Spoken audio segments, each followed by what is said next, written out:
Bonjour à tous et bienvenue sur Leroy Vape. J'ai été faire un tour au Vape Expo à Lille. J'étais un peu déçu, je m'attendais à avoir beaucoup plus de matériel. Il s'avère que c'était blindé de liquide.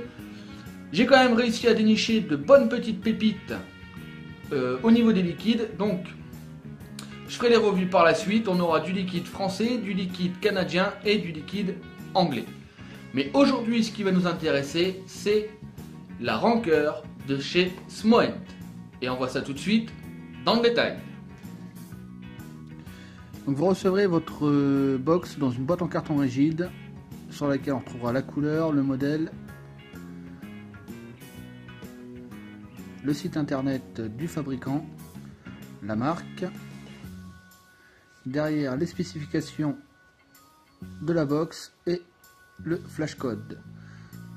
À l'intérieur, on va retrouver un petit carton d'avertissement pour les accus, donc surtout au niveau des wraps, la carte de garantie, un manuel traduit en plusieurs langues dont le français,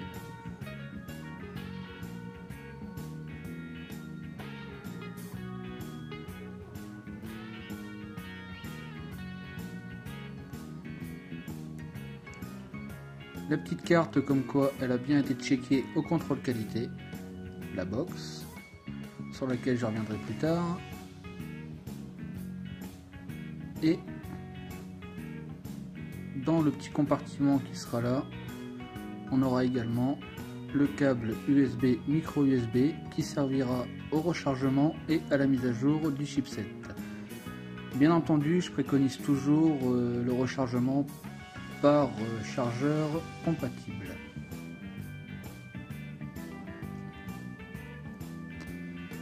Donc au niveau de la box, ces dimensions, elles vont faire 90 de haut, 28 de large et 55 de profondeur. Pour la trappe à accu, voilà, il suffit juste de faire glisser, on aura le sens des accus, donc le plus, le moins. Je vais mettre ça dedans.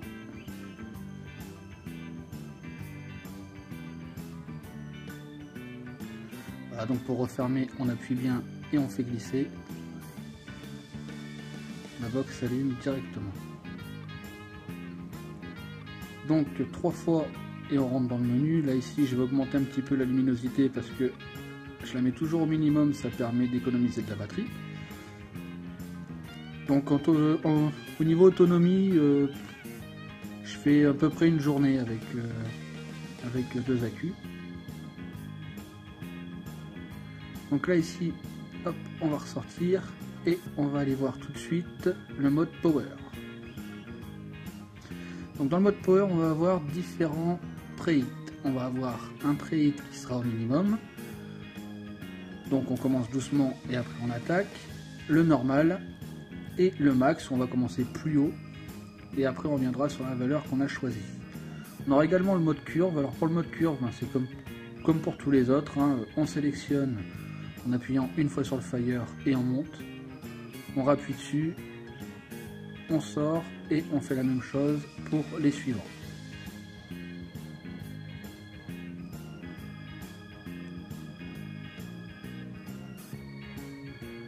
Voilà, je fais des pré-réglages un petit peu n'importe comment. Donc ici, pour sortir du mode curve, il va falloir aller jusqu'au bout de la ligne et choisir donc le cancel si on veut enlever ce qu'on a fait, ou le enter pour valider tout simplement ce qu'on a décidé. Hop, moi je me repasse en normal parce que c'est comme ça que je vape. Alors au niveau du mode TC, on va pouvoir voir qu'elle prend en compte le nickel, le titane, le SS, donc le TCR qui sera le coefficient de chauffe et surtout le curve pour le TC. C'est vraiment quelque chose moi qui m'a apporté un plus. Je me suis régalé à vaper en curve sur le contrôle température. Donc là ici je le garde tel quel parce que c'est mon réglage. Hop, 3 fois. Et on passe maintenant dans le sitting. Alors dans le sitting, on a pu voir dès le départ au début, pour régler tout simplement la luminosité de son écran. Donc là ici je le laisse à fond pour la vidéo. On va pouvoir également rentrer dans la fonction time qui sera tout simplement l'horloge. Voilà. Une horloge qu'on pourra mettre en 12 ou 24 heures. Là ici au niveau du display on aura deux styles différents. Donc le style 2 ça va être le sort de compteur de voiture, hein, j'ai envie de l'appeler comme ça. Donc le compte-tour. Moi je le mets en style 1 parce que je préfère, c'est beaucoup plus lisible à mon sens. Donc le timeout, je l'ai mis au minimum. C'est ce qui va permettre de pouvoir mettre sa box en veille. Alors là ici on voit sur le screen saver qu'on pourra mettre soit un fond d'écran soit l'horloge. Donc là ici pour le timeout pardon, il a 10 secondes. On va attendre un peu.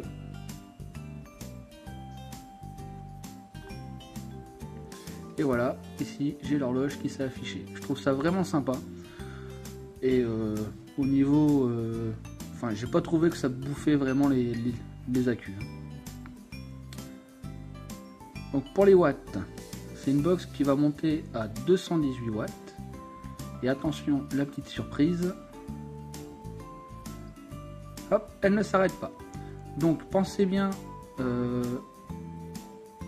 voilà, à aller manuellement jusqu'à 218. Si vous passez au-dessus de 218, elle retournera à 1 watt. Et c'est exactement la même chose pour le contrôle température. Une fois que vous serez arrivé tout en haut, quoi, donc soit tout en haut, soit en Fahrenheit ou en Celsius, et ben elle retournera à la valeur minimale. Pour les fonds d'écran, pour l'instant on en a 9 de disponibles. Donc on a les gouttes de pluie, une sorte de petit crâne, la mer, un chat, un chien, une ville, une planète, et puis voilà, une sorte de galaxie qui est là. Ils sont pas mal, c'est vraiment sympa, mais j'attends vraiment la mise à jour pour pouvoir personnaliser ces fonds d'écran. Et forcément le Factory Reset qui permettra de remettre la box aux valeurs d'origine. Donc n'oubliez pas que pour valider, il faudra appuyer assez longtemps sur le Fire.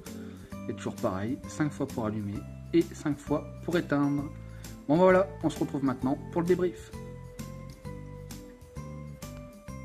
Alors que vous dire de cette box? On va commencer tout de suite avec son design. Et là, on est vraiment sur quelque chose d'original. Déjà, on va avoir l'écran qui va être de biais. Ensuite, on va avoir le biseau qui repart comme ça. Le pin qui ressort, ça fait une sorte de piédestal bien sympathique pour mettre en valeur vos atos. Par contre, il y a un réel problème, et je pense bien sûr pour tous ceux qui vont vaper sur un Titan par exemple, donc des gros atos, il passera pas. C'est-à-dire qu'il va venir buter là-dessus et on ne pourra pas le visser. Donc, design bien sympathique, mais pour le 24, le 25, mais pas au-dessus. Maintenant, on va parler de son chipset. Pour son chipset, ils ont repris le chipset de la Cylon. Chipset qui a cartonné sur la Cylon, qui cartonne aussi sur celui-ci. On a le mode curve pour le power et le mode curve pour le TC, et ça apporte réellement quelque chose.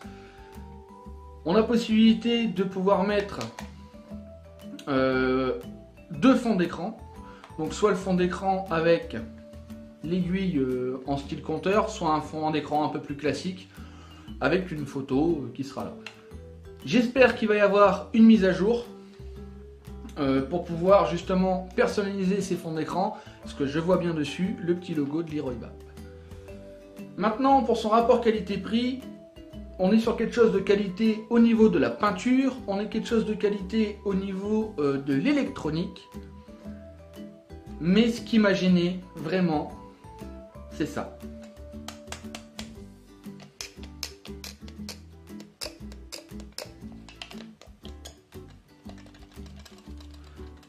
Voilà, c'est tous les petits bruits environnants que la box peut faire.